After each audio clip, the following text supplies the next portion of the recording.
The miniature by J.Y.Akerman and read by Chris Halton. Calling one day on a friend who had amassed a large collection of autographs and other manuscript curiosities, he showed me a small quarto volume which had been bequeathed to him by a relative, a physician, who for many years had been in extensive practice in London. He attended the patients at a private asylum for insane persons of the better classes, said my friend, and I have often heard him speak of the writer of that beautiful manuscript, a gentleman of good family who had been an inmate of Blank House upwards of 30 years, at the time he was first called to attend him. On looking over the volume, I found it filled with scraps of poetry, extracts from classic authors, and even from the Talmudic writers. But what interested me most was a narrative of several pages, which appeared so circumstantially related as to leave little doubt of its being partly, if not wholly, founded on fact.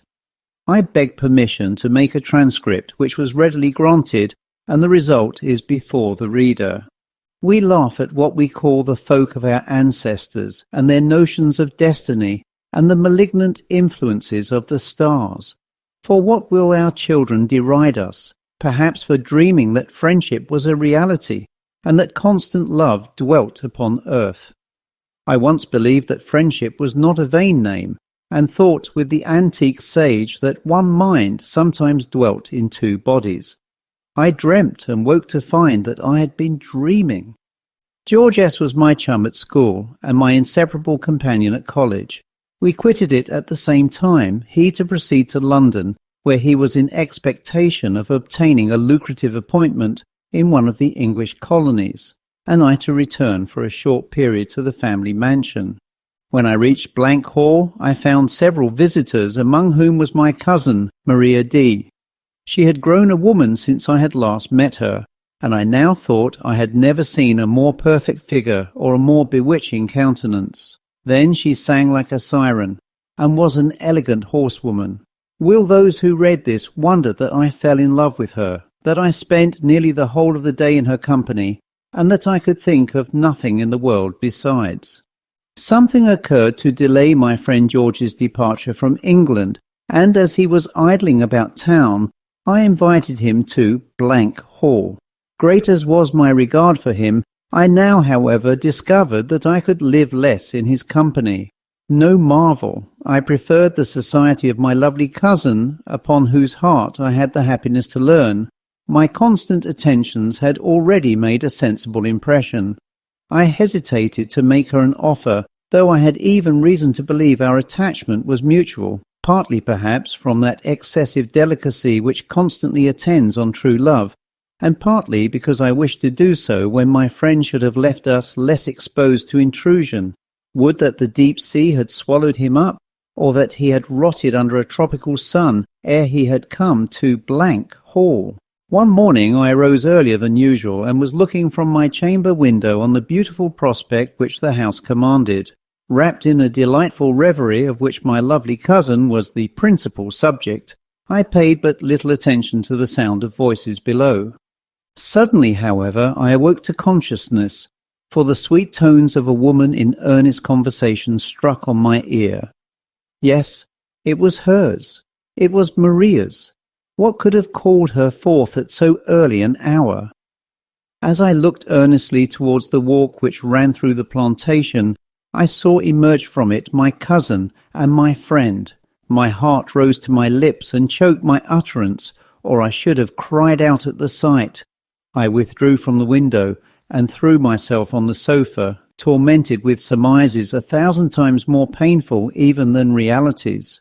At the breakfast table I was moody and thoughtful, which my friend perceiving attempted a joke, but I was in no humour to receive it, when Maria, in a compassionating tone, remarked that I looked unwell, and that I should take a walk or ride before breakfast, adding that she and George S. had walked for an hour and more in the plantation near the house.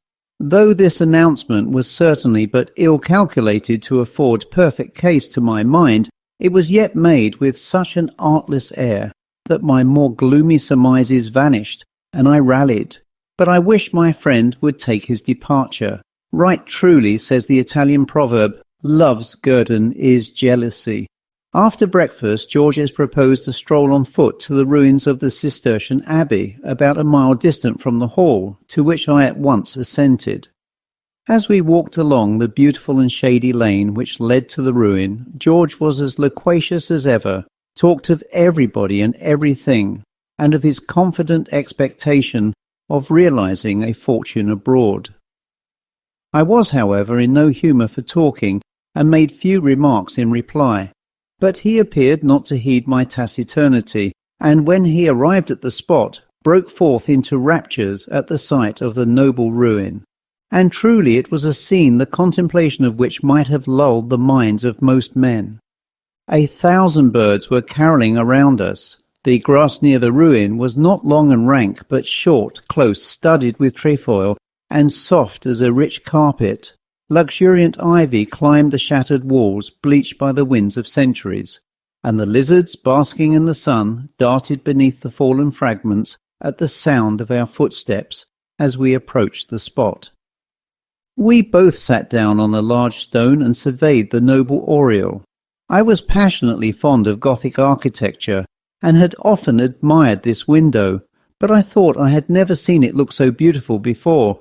My moody thoughts fled, and I was wrapped in the contemplation of the exquisite tracery, when I was suddenly roused by my friend, who, patting me familiarly on the back, exclaimed, "It is a beautiful ruin, Dick. How I wish thy sweet cousin Maria had accompanied us." I was struck dumb by this declaration, but my look was sufficiently eloquent to be understood by him, and he did not fail to interpret it aright. He appeared confused, and I, regaining my self-possession, arose from my seat with the laconic remark, "Indeed!" George S. attempted a laugh, but it failed. He was evidently as much disconcerted and disquieted as myself. How lynx-eyed is love! We mutually read each other's hearts at the same moment. "I'm sorry for you, Dick," said he after a short pause, affecting very awkwardly an air of indifference.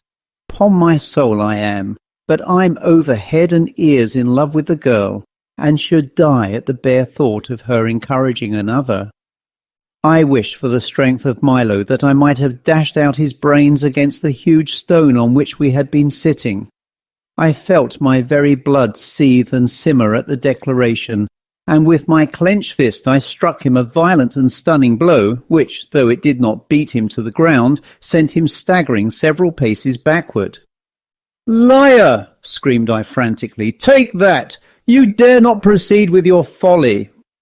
Recovering his feet, George S. laid his hand on his sword, which he half unsheathed, but as if conscious of there being no witness present, or wishing, perhaps, still further to convince me of the advantage he possessed, he did not draw. "Nay," said I, "out with your weapon, nothing less will do. I would rather lose my birthright than yield to thee one, without whom life would be valueless." He smiled bitterly, wiped his bruised and bloody face, and slowly drew from his bosom a small miniature encircled with diamonds, which he held before my eyes. One glance was sufficient. It was a portrait of Maria. It was that face which, sleeping or waking, has haunted me these 30 years past. "Villain!" I cried, clutching at the portrait with my left hand, while I snatched with my right hand my sword from its sheath. "You have stolen it." With assumed coolness, which it was impossible he could feel, he smiled again, put back the miniature in his bosom, and drew his sword. The next moment our weapons crossed with an angry clash, and were flashing in the morning sun. My adversary was a perfect master of his weapon, and he pressed upon me with a vigour which any attempt to retaliate would have rendered dangerous in one so much inferior to him in skill.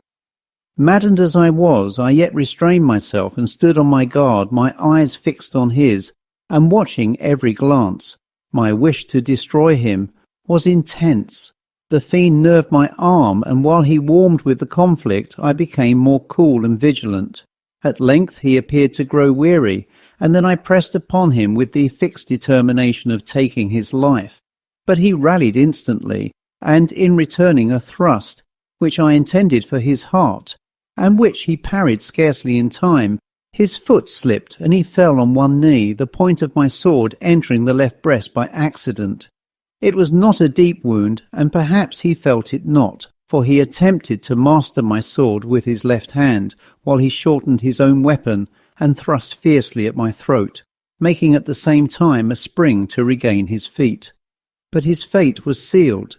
As he rose, I dashed aside the thrust intended for me, and sheathed my weapon in his left breast.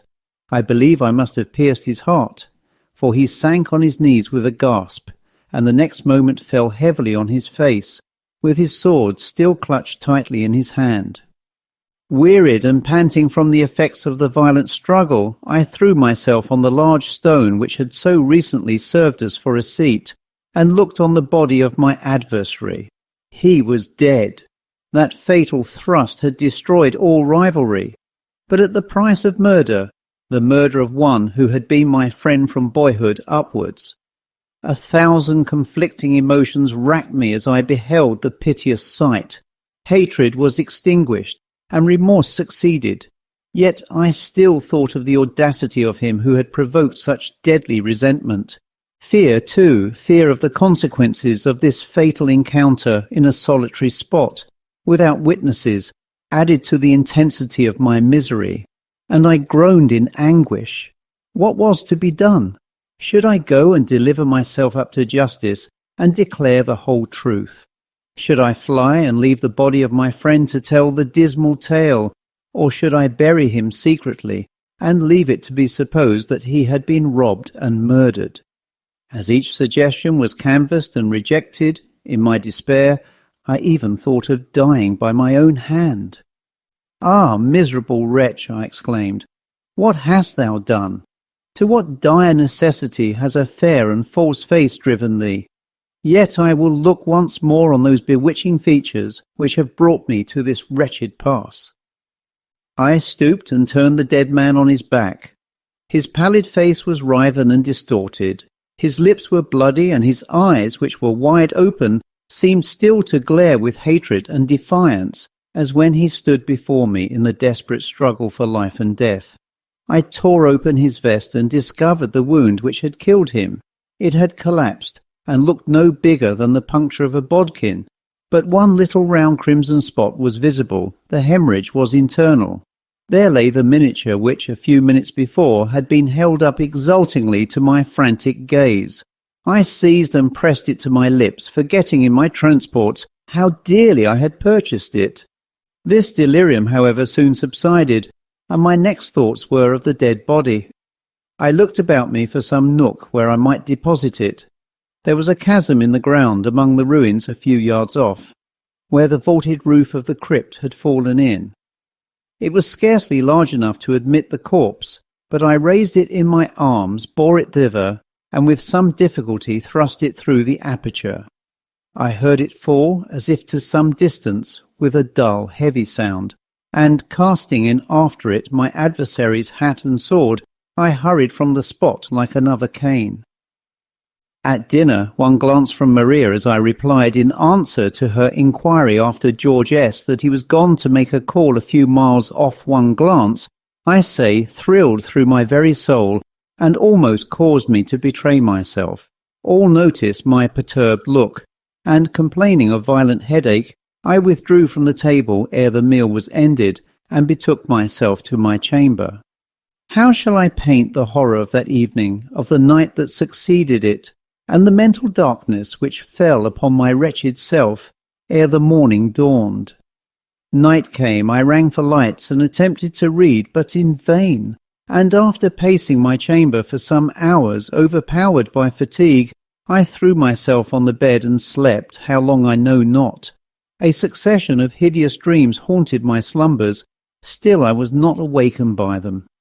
The scene shifted when arrived at their climax, and a new ordeal of horrors succeeded, yet like him who suffers from nightmare, with a vague consciousness that all was not real, I wished to awake. Last of all, I dreamt that I was arraigned for the murder of my friend. The judge summed up the evidence, which, though purely circumstantial, was sufficient to condemn me, and amidst the silence of the crowded court, broken only by the sobs of anxious and sympathizing friends and relatives, I received sentence of death and was hurried back to my cell. Here, abandoned by all hope, I lay grovelling on my straw bed and cursed the hour of my birth. A figure entered, and in gentle accents, which I thought I recognized, bade me arise, quit my prison house, and follow. The figure was that of a woman closely veiled. She led the way and past the jailers, who seemed buried in profound sleep. We left the town, crossed the common, and entered a wood, when I threw myself at the feet of my deliverer, and passionately besought her to unveil. She shook her head mournfully, bade me wait a while till she should return with a change of apparel, and departed. I cast myself down at the foot of an aged oak, drew from my bosom the portrait of Maria, and, wrapped in the contemplation of those lovely features, I did not perceive the approach of a man, the ranger of the forest, who, recognizing my prison dress, darted upon me, exclaiming, "Villain! You have escaped from jail, and stolen that miniature from the hall." I sprang to my tact, thrust the fatal portrait into my bosom, and would have fled, but he seized and closed with me. In the struggle which followed, we both fell, I undermost. At that moment I awoke. I was in reality struggling with someone, but whom I could not tell, for my candles had burnt out, and the chamber was in total darkness. A powerful bony hand grasped me tightly by the throat, while another was thrust into my bosom, as if in search of the miniature, which I had placed there previous to lying down.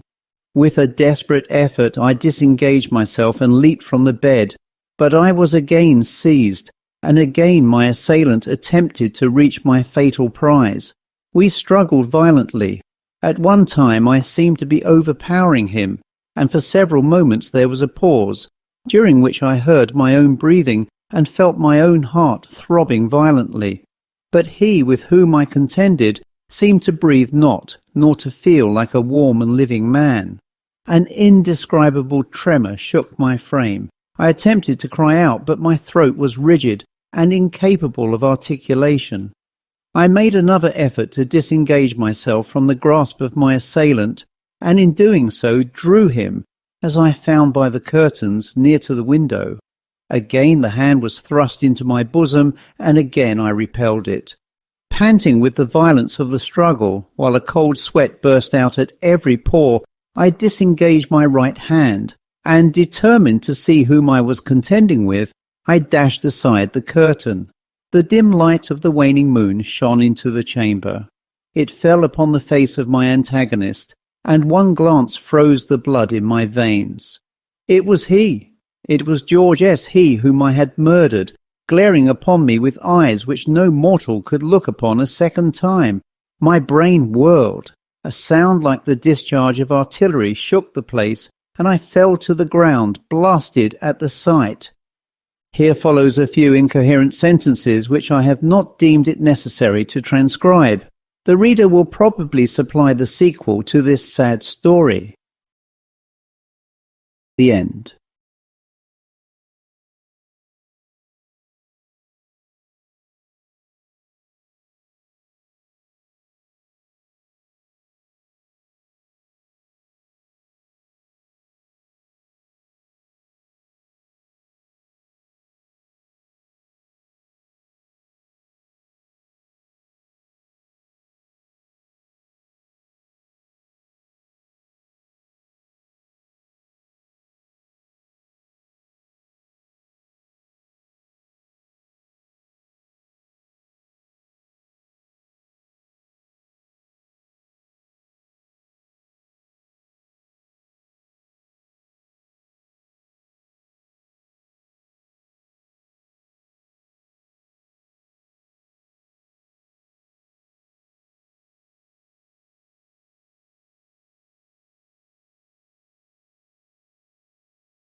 The End.